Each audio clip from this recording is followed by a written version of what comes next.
Good evening. This is Professor V, Victoria Southworth, the English professor for your online English class. And I just wanted to send you a video, kind of a state of the class address, if you will, of where we're at. So Essay 1 is behind you. Hopefully the midterm is behind you or will be soon. Right now it's Saturday, September 24th. It's close to 6 o'clock. No one's been into my WebEx office this evening. That's why I figured I'd just take this time to send you a video. I'm hoping that you're working diligently to get your work turned in if you don't have it all turned in yet, or that you've turned it all in or having a nice, pleasant, peaceful evening before we start week 5. So whatever the case, I hope this video finds you well. So let's talk about some future things. The group project. The group project is basically you working with others to do some research about your topics. So each group has 6 or 7 people in it, and you'll divide yourselves into subgroups. So each subgroup will have 3 or 4 people in it, and each subgroup will research the one topic and find answers to the questions that are in the instructions. You can find the instructions under week 4 and under week 5. So they're in both places. Those of you who are caught up, look at week 4 and catch up. Those of you who are working to finish week 4, don't worry, the instructions are also in week 5, so you can find them easily. As far as getting started on the group project for this week, week 5, the main thing that I want you to do is to communicate with each other, figure out what your topics are going to be, and develop some kind of plan for putting all your information together. Somebody from your group needs to post by Thursday night, September 29th, what the plan is.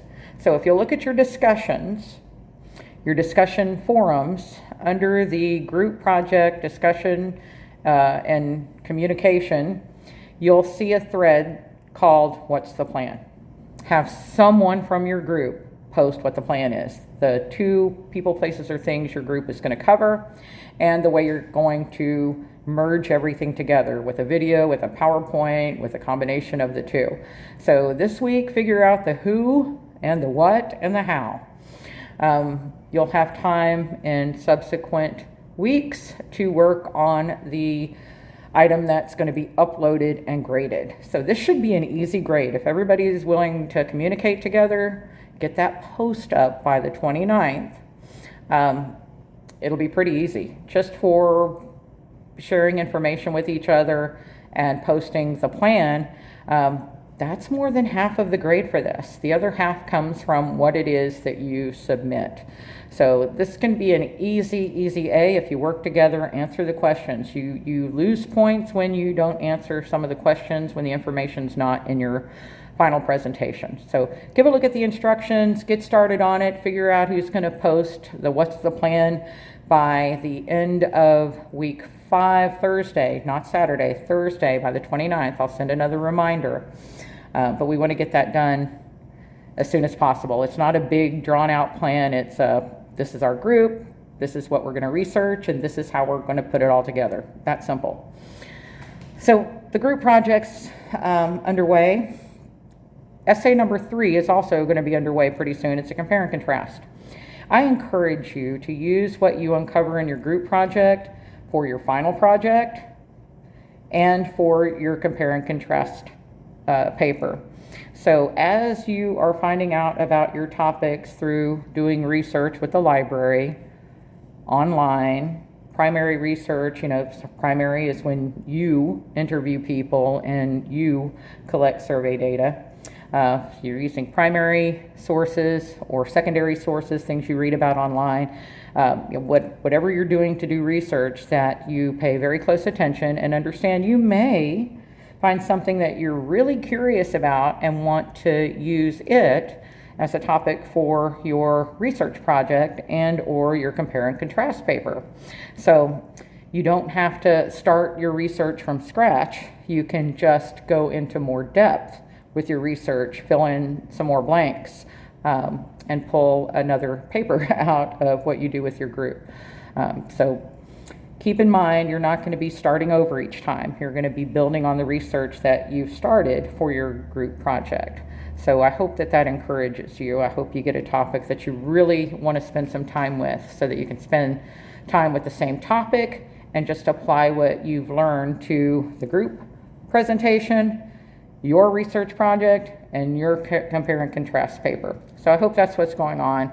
Please let me know if you have questions. I'll post the instructions for essay number 3 next week. I'll give you some ideas for how you can write a compare and contrast paper using some of the information that you may have uncovered doing research for your group. I'll give you some ideas.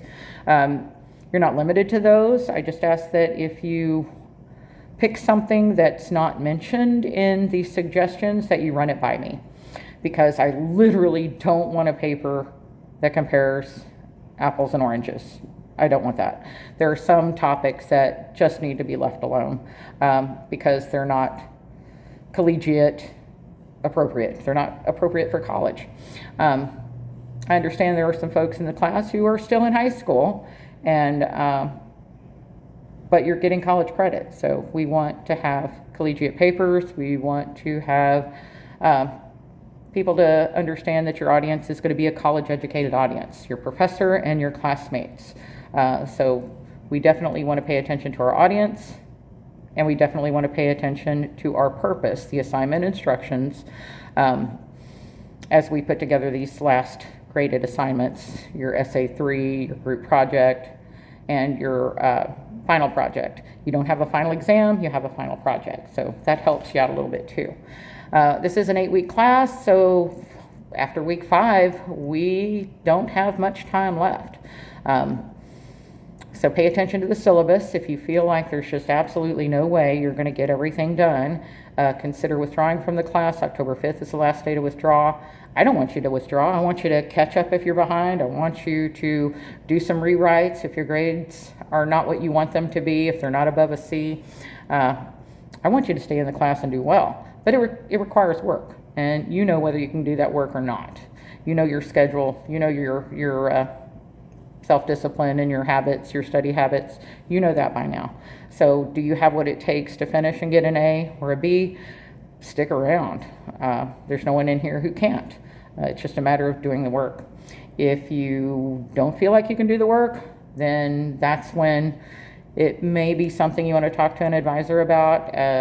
Should you withdraw? Should you get them that schedule change form? Should you talk to financial aid if you're using financial aid and say, hey, I'm thinking of leaving this class. What's that going to happen? What's it going to look like on the financial end? So these are things to think about. Again, I want you to stay. I want you to stay and do well. But you and only you know whether or not you can do the work that's going to be required to finish this class and to get the A, to get the B, to get the C. D is passing, but it's not really a good grade to have in English 1301, especially if you're trying to get into a competitive university or into a competitive program like nursing. So anyway, that's the state of the class address. I hope you're all doing very well. I hope that if you want to have a meeting that's not on a Friday or Saturday, that you'll reach out to me so that we can arrange for a meeting, a WebEx meeting, a virtual meeting during the week. I do have an office at the Kingwood campus. You're welcome to drop by and ask about anything you need advice for. I do advising at the Lone Star Kingwood campus. You're welcome to drop by. You're not required to. You're not required to. You can certainly get a WebEx meeting. You can certainly email. You can even give me a call. I don't post my cell phone number in D2L, but if you're listening and you've listened to 9 minutes of me talking, you deserve to have my cell phone number. It's 281-601-7200. So please, I hope we round out this semester on a good note, and I hope you do well in all your academic endeavors. Don't be a stranger. Say hello, call, send an email. I'm happy to help you this semester. And if you want to take English 1302, I believe I'm teaching it online through Lone Star Houston North as well.